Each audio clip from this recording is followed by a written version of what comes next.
میں امداد سن رہو وہ آخری دن بھی گزرنے کو ہے جس کا سب کو انتظار تھا. آج وزیر اعظم کا انتخاب ہونا تھا, ہو گیا. شہباز شریف صاحب اتحادیوں کی حمایت سے بھاری اکثریت کے ساتھ وزیر اعظم منتخب ہو گئے. اب سوال یہ نہیں ہے کہ شہباز شریف صاحب حکومت کیسے چلائیں گے, اب سوال یہ بھی نہیں ہے کہ حکومت اپنی مدت پوری کرے گی یا نہیں کرے گی. سوال یہ ہے کہ عمران خان کیا کریں گے, تحریک انصاف جو ہے اس کی حکمت عملی کیا ہوگی, کیونکہ تحریک انصاف تقسیم ہے. تحریک انصاف کے اندر جو رائے ہے وہ مختلف ہے. عمران خان صاحب کی لائن پر چلنے والے جو ہے وہ افراتفری اور انتشار کی سیاست کو برقرار رکھنا چاہتے ہیں, جاری رکھنا چاہتے ہیں. مار دھاڑ, احتجاج, شادی نہیں ہو سکتی, وہ ڈائلاگ نہیں ہوتا, تو یہ سسٹم نہیں چل سکتا. باتیں کر رہے ہیں وہ اس طرح کی, لیکن ایک لابی, ایک جو سوچ تحریک انصاف کے اندر یہ بھی ہے کہ نہیں, اب ہمیں جو مینڈیٹ آیا ہے اس کے خلاف احتجاج ایوانوں کے اندر برقرار رکھتے ہوئے ہمیں سسٹم کو آگے بڑھنے دینا چاہیے, سسٹم کو موقع دینا چاہیے. وہ آگے بڑھے اور سسٹم چلے گا, چیزیں سموتھ ہوں گی, تو اس میں تحریک انصاف بھی اپنے لیے گنجائش نکال لے گی, اپنے لیے جگہ بنا لے گی, اور پھر آہستہ آہستہ عمران خان صاحب کے لیے بھی کچھ بہتری کی امید پیدا ہوگی. لیکن اگر ہم نے گنڈاسا پکڑے رکھا اور ہم نے ہر ٹائم لڑائی اور مارکوٹائی کی سیاست کی ہر موقع پر, تو پھر کوئی گنجائش نہیں نکال سکتے, نہ اپنے لیے, نہ عمران خان کے لیے, نہ تحریک انصاف کے لیے. ظاہر ہے مفاہمت جو ہوتی ہے وہ اس کا فائدہ ہی ہوتا ہے, نقصان بہت کم ہوتا ہے. اگر آپ مہذب معاشروں کو دیکھیں, انتشار جو ہوتا ہے وہ کچھ عرصے کے لیے تو انسان کو پاپولر رکھتا ہے, اور پھر اس کے بعد وہ آہستہ آہستہ ڈاؤن ہونا شروع ہو جاتا ہے. اب عمران خان صاحب کے لیے لوگ کہتے ہیں کہ جی وہ اینٹی اسٹیبلشمنٹ ہے, اس لیے لوگوں نے ان کو ووٹ دیا. ٹھیک, عمران خان صاحب نے اپنے پوسٹر بنایا کہ جی وہ اپنا نیوٹرل, غیر جانب, اپنا جانور, اور جنرل قمر جاوید باجوہ تو ڈرٹی ہیری, تو مسٹر ایکس مسٹر وائی, وہ کیا انہوں نے. لیکن ساتھ ساتھ انہوں نے یہ بھی کہا کہ میں ان کے ساتھ مل کر چلنا چاہتا ہوں, سیاستدانوں کے ساتھ نہیں بیٹھوں گا.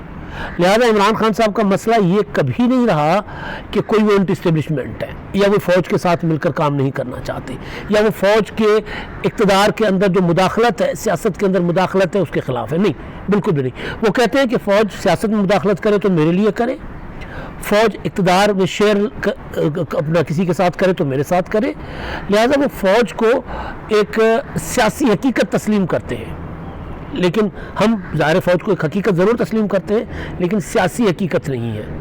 آج کی حقیقت یہ ہے کہ پاکستان کی فوج سیاست میں مداخلت کرتی ہے, اور اس کے بہت بھیانک نتائج نکلے ہیں, آگے بھی چل کر نکل سکتے ہیں. عمران خان صاحب بذات خود ان بھیانک نتیجوں میں سے ایک نتیجہ ہے جو عمران خان صاحب کو فوج میں مداخلت کر کے بنایا, پیدا کیا, اقتدار دلوایا, اور پھر چلانے کی کوشش کی. تقریباً 2-2.5 سال نہیں چل سکے, اور پھر فوج پیچھے ہٹ گئی. تو آج سوال یہ ہے کہ عمران خان صاحب جو ہیں وہ واقعی اینٹی اسٹیبلشمنٹ ہیں, یا وہ اپنا اسٹیبلشمنٹ کے ساتھ مل کر اپنے مخالفین کا خاتمہ چاہتے تھے. تو بہرحال آج کا دن, کیونکہ میں نے گزارش کی کہ آج شہباز شریف صاحب وزیر اعظم بن گئے, عمر ایوب صاحب ان کے مقابلے میں تھے, اور شہباز شریف صاحب کا جو نمبر وہ بڑا فرق تھا اس کا. اور اپنا ابھی جب میں آپ سے بات کر رہا ہوں تو وہ جو لابنگ کے اندر آنا جانا جو تھا, وہ ایک پروسیس تھا, وہ مکمل ہو چکا ہوا ہے. اور اس میں آج کے جو اجلاس کی خصوصیت تھی یا الیکشن کی, وہ یہ تھی کہ مولانا فضل الرحمان صاحب نے بائیکاٹ کیا, جے یو آئی نے حصہ نہیں لیا. اختر مینگل صاحب جو ہیں انہوں نے اپنا ووٹ کاسٹ کسی کو نہیں دیا, انہوں نے کہا کہ جی میں کسی کو ووٹ نہیں دوں گا. تو بہرحال کیونکہ جو اتحادی ان کی اکثریت واضح ہے, تو شہباز شریف صاحب وزیر اعظم منتخب ہو چکے ہوئے ہیں, اور عمر ایوب صاحب ان کے مقابلے میں شکست کھا گئے. اب آگے کیا ہوگا, جو اصل سوال تھا. اب ایک چیز جو آج رپورٹ ہو رہی ہے, انصار عباسی صاحب نے رپورٹ کی ہے بیرسٹر گوہر صاحب کو لے کر, بلکہ بیرسٹر گوہر سے یاد آیا کہ آج تحریک انصاف کا انٹرا پارٹی الیکشن بھی چل رہا ہے. تو اس کا بھی ایک جو ہے وہ مرکز میں تو تقریباً تمام آفیسز جو ہیں ان کے چیئرمین اور دیگر جو عہدے ہیں, وہ اپنا سیکٹری, وہ تو ان اپوزڈ ہو چکے بلا مقابلہ, انہوں نے اعلان کر دیا ہے. لیکن بلوچستان میں الیکشن جو ہے وہ ہو رہا ہے. کے پی کے علی بن گنڈاپور صاحب جو صدر ہیں وہ بلا مقابلہ منتخب ہو گئے. تو بہرحال تو بیرسٹر گوہر صاحب کا کہنا یہ ہے کہ جی ہم جو ہیں وہ کے پی کے کی حکومت وفاق کے ساتھ مرکز کے ساتھ تعاون کرے گی. یہ وہ پوائنٹ ہے جو آج کے بعد جس کے اوپر ڈسکس ہوگا اور جو نظر آئے گا, جو سامنے آئے گا کہ کیا واقعی کے پی کے کی حکومت علی امین گنڈاپور مرکز کے ساتھ وفاق کے ساتھ تعاون کرتے ہیں, یا پھر وہ جو پرویز خٹک والا دور تھا کہ جب عمران خان صاحب لاک ڈاؤن کی کال کرتے تھے تو پرویز خٹک صاحب جو لشکر لے کر اسلام آباد کی طرف چڑھائی کرتے تھے, یا ایون جو 25 مئی کا لانگ مارچ تھا عمران خان صاحب کا 2022 کا ان کی حکومت کے خاتمے کے بعد, تو اس لانگ مارچ کو بھی کے پی کے سے سرکاری سپورٹ ملی تھی. کے پی کے کی اور اسلام آباد کی پولیس اٹک پر آمنے سامنے ہو گئی تھی. سپریم کورٹ نے مداخلت کی, انہوں نے کہا کہ رکاوٹیں ختم کر دیں, عمران خان صاحب کو آنے دیں, اور عمران خان صاحب سے ان کے وکلاء کے ذریعے گارنٹی لی گئی تھی کہ وہ ڈی چوک پر نہیں آئیں گے, وہ ریڈ زون میں داخل نہیں ہوں گے. ان کو جلسہ کرنا ہے تو جلسہ کرنے کے لیے دونوں فریقین کی طرف سے جو ایک مقام پر اتفاق کیا گیا تھا وہ مقام تھا اپنا F9 پارک میں, وہاں جا کر اور وہاں پر عمران خان صاحب آ کے دھرنا دیتے, جلسہ کرتے, جو مرضی کریں. لیکن عمران خان صاحب عدالت کی اجازت ملنے کے بعد وہ رتھ لے کر, وہ جتھا لے کر وہ سیدھا اسلام آباد کے اوپر چڑھائی انہوں نے کی تھی, اور ڈی چوک کے پاس آ کر پھر جب رانا ثناء اللہ نے ان کو میسج بھیجا تھا کہ اب اگر آگے بڑھے تو پھر اب پولیس کو سارے اختیارات میں نے دے دیے ہیں. آنسو گیس ہمارے پاس بہت پڑی ہے, اور ساری کی ساری آنسو گیس کنٹینر کے اوپر جس پر عمران خان صاحب سوار ہے اس پر چلے گی. تو وہاں سے پھر عمران خان صاحب نکل گئے تھے, اسلام آباد کو ریڈ زون کو ڈی چوک کو جلا دیا گیا تھا, آپ کو یاد ہوگا. تو اس وقت کے پی کے کی حکومت نے سہولت کاری کی تھی. اس وقت وزیر اعلیٰ محمود خان نے کہا تھا کہ جی ہم جو ہے وہ اسلام آباد کی طرف مسلح ہو کر آئیں گے. علی امین گنڈاپور کی آڈیوز ساری منظر عام پر ہے, سب کے پاس ہے, سب نے سن رکھی ہوئی ہیں کہ جی ہم وہ آ کر اسلام آباد پر قبضہ کر لیں گے, ہمارے پاس اتنی صلاحیت ہے. تو ایک وہ دور تھا. اور اب جب آج اسلام آباد میں, میں بھی اسلام آباد میں ہوں, تو جب آج اسلام آباد میں نئی حکومت بن چکی اور حلف ہوگا وزیر اعظم کا باقی رہتا ہے, اور حلف کے بعد پراپر اسلام آباد جو ہے وہ مسلم لیگ نون اور اتحادیوں کی حکومت کے حوالے ہو جائے گا. اور وزیر اعظم ہاؤس ویسے بھی انوار الحق کاکڑ صاحب خالی کر کے وہ منسٹر انکلیو میں جو ان کا فلیٹ تھا وہاں چلے گئے ہوئے. تو جو اسلام آباد ہے جب شہباز شریف کے پاس آ جائے گا تو پھر کیا ہوگا؟ دو چیزیں کہ سندھ میں پیپلز پارٹی کی حکومت ہے, سندھ میں پیپلز پارٹی کے وزیر اعلیٰ مراد علی شاہ صاحب جو ہے وہ 2016 میں نواز شریف کے ساتھ ان کی ورکنگ ریلیشن شپ رہی ہے, اچھی بری رہی ہے. اس کے بعد عمران خان کی حکومت کے ساتھ ورکنگ ریلیشن شپ مراد علی شاہ صاحب نے قائم کرنے کی کوشش کی, نہیں چل سکی.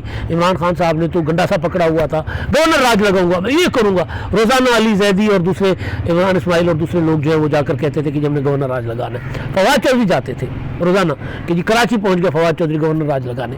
تو بہرحال وہ ورکنگ ریلیشن شپ اس طرح کی نہیں رہی تھی. پھر شہباز شریف صاحب کا جو 16 ماہ کا دور تھا اس میں کیونکہ اتحادی تھی پیپلز پارٹی تو ورکنگ ریلیشن شپ بہتر تھی. اب بھی کیونکہ پیپلز پارٹی اتحادی ہے تو مراد علی شاہ کے ساتھ تو ورکنگ ریلیشن شپ اچھی رہنے کی توقع ہے. پنجاب میں مسلم لیگ نون کی اپنی حکومت ہے تو ظاہر ہے پنجاب کی حکومت خاص فوکس میں ہوگی شہباز شریف صاحب کے, اور مسلم لیگ نون کی کوشش بھی یہ ہے کہ پنجاب میں وہ اپنا ریوائیول کریں. تو اس کے لیے پنجاب حکومت کو مرکز کی مکمل آشیرواد اور تعاون مرکز سے حاصل ہوگا. بلوچستان پیپلز پارٹی اور مسلم لیگ نون کی حکومت ہے تو اس حکومت کے ساتھ بھی مرکز کا خصوصی تعاون ہوگا, کیونکہ بلوچستان پر فوکس کیا جا رہا ہے تمام قوتوں کی طرف سے. پاکستان کے جو مختلف ادارے ہیں, طاقتور حلقے ہیں, ان کی طرف سے بلوچستان فوکس ہے. اور سرفراز بگٹی کا وزیر اعلیٰ بننا بذات خود سیاستدانوں اور اسٹیبلشمنٹ کے درمیان وہ جو کبھی کبھی تناؤ کی کیفیت ہوتی ہے اس سے بچنے کے لیے ظاہر ہے وہ وزیر اعلیٰ بنے, اسٹیبلشمنٹ کے قریب ہیں, پیپلز پارٹی میں شامل ہوئے ہیں, پیپلز پارٹی کے امیدوار ہیں. تو بہرحال پیپلز پارٹی کے وزیر اعلیٰ ہیں تو بلوچستان کے ساتھ بھی تعلقات بہت اچھے رہنے کی توقع ہے. علی امین گنڈاپور یعنی خیبر پختونخوا وہ کیسے چلیں گے؟ سوال یہ تھا. اور انصار عباسی نے جو یہی سوال بیرسٹر گوہر صاحب سے پوچھا تو انہوں نے کہا کہ دیکھیں جی جو ورکنگ ریلیشن شپ ہے آئینی اور قانون کے دائرے میں رہ کر وہ ہمارے وزیر اعلیٰ برقرار رکھنا چاہیں گے. وجہ یہ ہے کہ اگر وزیر اعلیٰ وہ برقرار نہیں رکھتے تو صوبہ چلانا ان کے لیے مشکل ہو جائے گا. پھر اگر صوبہ مرکز کے ساتھ تعاون نہیں کرتا تو پھر مرکز کوئی ایکسٹرا آرڈنری قدم بھی اٹھا سکتا ہے. کوئی کیا قدم ہو سکتا ہے وہ تو ہم ابھی نہیں کہہ سکتے. تو لہٰذا اگر صوبے میں ڈلیور کرنا ہے پی ٹی آئی نے تو ان کو مرکز کے ساتھ تعاون کے ساتھ چلنا ہوگا. اگر صوبہ مرکز کے ساتھ تعاون کرتا ہے, اگر علی امین گنڈا پور جو ہے وہ ایون ایس آئی ایف سی جو ہے وہ ادارہ جس میں آرمی چیف بھی بیٹھے ہوئے ہیں, چاروں صوبائی وزرائے اعلیٰ ہیں, وزیر اعظم ہیں, دیگر متعلقہ جو اداروں کے سربراہان ہیں, وزراء ہیں, وہ شامل ہیں, اور آرمی چیف اس میں اس کے ممبر ہیں, رکن ہیں ایس آئی ایف سی کے, تو اس میں بھی وزیر اعلیٰ ہوں گے. تو وہاں وہ کس طرح بیٹھیں گے, کس طرح اپنا چلیں گے؟ اگر وہ تعاون کرتے ہیں تو پھر عمران خان صاحب کی جو سیاست ہے اس کا کیا ہوگا؟ کیونکہ عمران خان صاحب کی سیاست جو ہے وہ ٹوٹل تقسیم کی سیاست ہے, وہ ٹوٹل تصادم کی سیاست ہے. تو اگر ان کے وزیر اعلیٰ مرکز کے ساتھ تعاون کرتے ہیں, میٹنگوں میں بیٹھتے ہیں, اجلاسوں میں بیٹھتے ہیں, فنڈز مانگتے ہیں, فنڈز لیتے ہیں, اور وزیر اعظم اگر کے پی کے جاتے ہیں دورے پر تو ان کو وہ ریسیو بھی کرتے ہیں, تو پھر تو صورتحال ڈیفرنٹ ہوگی.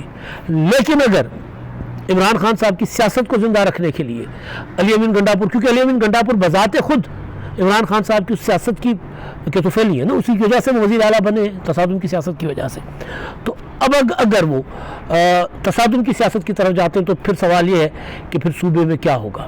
صوبہ انتہائی بدترین حالات سے گزر رہا ہے, امن و امان کی صورتحال خراب ہے, ڈی آئی خان تو پورا کا پورا وہاں پر تو لوگ نکل نہیں سکتے جو صورتحال ہوتی ہے شام کے بعد. اسی طرح سوات میں آپ نے کئی بار مسلح لوگوں کو دیکھا. اس طرح صوبے کے جو سابقہ فاٹا کے علاقے ہیں ان میں صورتحال کوئی اچھی نہیں ہے. تو کیا ہوگا تصادم کی سیاست؟ ایک تو یہ ہے, یہ سب سے بڑا سوال ہے. اگر عمران خان کی سیاست کو لے کر چلیں گے علی امین گنڈا پور تو نہیں چلے گی, صوبے کی حکومت نہیں چل سکے گی, یعنی چلتی تو رہے گی, کوئی اس کو گرا تو نہیں سکتا, لیکن ظاہر ہے وہ رزلٹ نہیں دے سکے گی, ڈیلیور نہیں کر سکے گی. اور اگر وہ وفاق کے ساتھ مفاہمت کرتے ہیں تو پھر مفاہمت سے مراد کے تعاون کے ساتھ چلتے ہیں, آئینی اور قانون کے دائرے میں جو صوبے کی ذمہ داریاں صوبائی حکومت کی ہوتی ہیں مرکز کی طرف, وفاق کی طرف, اگر وہ اپنی ادا کرنے پر آئیں گے تو پھر عمران خان کی سیاست کا کیا ہوگا؟ تو یہ سب مطلب اس وقت امتحان جو ہے وہ پی ٹی آئی کا ہے. مرکزی حکومت, وفاقی حکومت, شہباز شریف صاحب بھی ایک امتحان سے گزریں گے, لیکن عمران خان کا زیادہ امتحان ہے کہ وہ اب کیا پالیسیز لیتے ہیں. ابھی میں دیکھ رہا تھا عامر ڈوگر صاحب جب وہ قومی اسمبلی میں جا رہے تھے, انہوں نے کہا کہ جی ہم اس سسٹم کو نہیں چلنے دیں گے, ہم اس حکومت کو نہیں چلنے دیں گے, جب تک ہمارا مینڈیٹ ہمیں نہیں دیا جاتا ہم حکومت نہیں چلنے دیں گے, ہمیں ایوان نہیں چلنے دیں گے. بات کرنے کو تو ٹھیک کی جا سکتی ہے, کیا وہ روک سکتے ہیں چلنے سے؟ سوال ہے. تو چلنے سے روکیں گے کیا؟ وہ کیا کریں گے؟ ریزائن کر کے چلے جائیں گے؟ مطلب کیا ہوگا؟ کیا یہ سوال ہے. احتجاج کرتے رہیں گے احتجاج. اب حکومت کے پاس اتنا نمبر ہے کہ وہ قانون سازی کر لیں, میں بار بار بات کر رہا ہوں, بجٹ پاس کر لیں گے وہ, تو کیا ہوگا؟ اب اصل چیز جو ہے وہ یہ ہے کہ عمران خان کے لیے اسپیس بنانی ہے. تو کیا عمران خان کے لیے اسپیس جو ہے وہ تصادم کی سیاست سے نکلے گی, یا عمران خان صاحب تھوڑے اپنے آپ کو ڈاؤن کریں گے کہ جی چلے مرکز میں آپ نے حکومت بنا لی, تینوں صوبوں میں آپ لوگوں کی حکومت ہے, میرے پاس کے پی کے ہے, اب میں تھوڑا سا سال سکون کے ساتھ چلنا چاہتا ہوں, میں جلسے, جلوس, ریلیاں, مظاہرے وہ تو اپنی جگہ ہوتے رہتے ہیں, لیکن تصادم کوئی اور چیز ہوتی ہے نا, میں نہ ماننے والی سیاست, وہ میں نہیں کروں گا. تو کیا عمران خان صاحب وہ کریں گے؟ اگر وہ کریں گے تو پھر شاید عمران خان صاحب کے لیے گنجائش ہوگی. شہباز شریف صاحب کیا کریں گے؟ سوال ہے, کیونکہ شہباز شریف صاحب کو عمران خان پر وٹ تو بہت ہوں گے نا, غصہ تو بہت ہوگا. عمران خان اڈیالہ جیل میں پڑے ہوئے ہیں, مریم نواز کے باپ کو عمران خان نے جیل میں ڈالا, باپ کے ساتھ مریم نواز کو جیل میں ڈالا, مریم نواز رہا ہو گئی تو عمران خان صاحب نے اپنا باپ کے سامنے کوٹ لکھپت جیل میں چچا کے سامنے مریم نواز کو ہتکڑیاں لگوائی, گرفتار کروایا, فون پر تھے افسر کے, گرفتار ہو گئی کہ نہیں ہو گئی؟ تو وہ مریم نواز اڈیالہ جیل میں عمران خان صاحب کی سہولتیں برقرار رکھیں گی یا نہیں رکھیں گی؟ یہ سب سے بڑا سوال ہے. اس میں پھر کردار آتا ہے وزیر اعظم شہباز شریف کا. پیپلز پارٹی جو اتحادی ہے وہ چاہتی ہے کہ حالات کو نارملائز کیا جائے. تو کیا پیپلز پارٹی حالات نارملائز کرنے میں تعاون کرے, اپنا کوئی انیشیٹو لے گی, کوئی دونوں فریقین کے درمیان کوئی بات چیت کرے گی, بٹھائے گی دونوں کو؟ کیونکہ میں یہ سمجھتا ہوں, اور تھوڑی سی انفارمیشن بھی ہے, کہ اگر عمران خان صاحب کسی ٹیبل پر بیٹھنے کو تیار ہوں گے تو حکومت بیٹھ جائے گی. اگر کوئی میثاق جمہوریت ہوتا ہے, میثاق جمہوریت 2, یا کسی قسم کا میثاق, کسی قسم کا مفاہمتی معاہدہ ہوتا ہے, جس کا کل بلاول بھٹو نے کوئٹہ میں ذکر بھی کیا تھا, اظہار بھی کیا تھا, اگر وہ ہوتا ہے تو اس میں اگر عمران خان صاحب بیٹھنے کو تیار ہوں گے تو نواز شریف بیٹھ جائیں گے, مسلم لیگ نون بیٹھ جائے گی. تو اب سوال یہ ہے کہ عمران خان صاحب کو چوائس کرنی ہے کہ انہوں نے لمبے عرصے کے لیے جیل کاٹنی ہے, کیونکہ حکومت 5 سال رہے گی, حکومت کہیں نہیں جا رہی.